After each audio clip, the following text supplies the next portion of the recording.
6 millions de morts, 7 millions de déplacés. Depuis près de 30 ans, un conflit armé touche la République démocratique du Congo. Hier, c'est Cédric Bakambu, l'attaquant de l'équipe de football de la RDC, qui a attiré l'attention sur les massacres perpétrés dans le pays sur son compte X. Il y fait aussi référence à travers sa célébration après chaque but. On t'explique ce qu'il s'y passe. L'Est de la RDC, une région riche en minerais, est en proie à de nombreux conflits entre armées régulières et groupes armés. Parmi eux, les ADF. À l'origine, des rebelles ougandais majoritairement musulmans qui sont implantés dans le Nord Kivu depuis le milieu des années 90 et y ont tué des milliers de civils. En 2019, ils ont prêté allégeance à l'État islamique qui revendique désormais certaines de leurs actions et les présente comme sa province d'Afrique centrale. En parallèle, et surtout depuis 2021, il y a la rébellion du M23, ou mouvement du 23 mars, composé initialement de soldats qui se sont mutinés contre le gouvernement congolais et sont soutenus par le Rwanda voisin. Les forces armées congolaises se sont associées à des milices dites patriotes pour combattre le M23. Les estimations et les chiffres varient, mais selon l'ONG International Rescue Committee, 5,4 millions de personnes seraient mortes, en majorité des civils, sur la seule période de 1997 à 2008. Et un rapport de l'ONU d'octobre dernier annonçait 6,9 millions de personnes déplacées. Depuis octobre, les combats se sont intensifiés.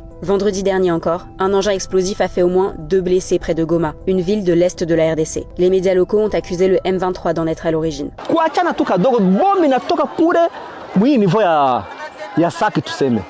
Choto ziki naanguka hapa. Mimi kuangalia mimi nakuta pakote kulisha kuwa vumbi. Hizi nyumba mbili zote unaona zinaharibika, hakuna kitu kinatoka ndani.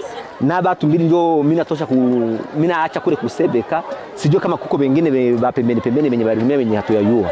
Dans ce contexte de crise, la MONUSCO, mission de l'Organisation des Nations Unies pour la stabilisation en RDC, se retire progressivement du pays. Kinshasa demande le départ de cette mission, présente depuis près de 25 ans dans le pays, car jugée inefficace pour protéger les civils face aux groupes armés. Le plan de désengagement de la MONUSCO des 3 provinces où elle est encore déployée a été adopté en décembre. La première phase concerne le Sud Kivu, d'où les casques bleus devraient être partis d'ici fin avril.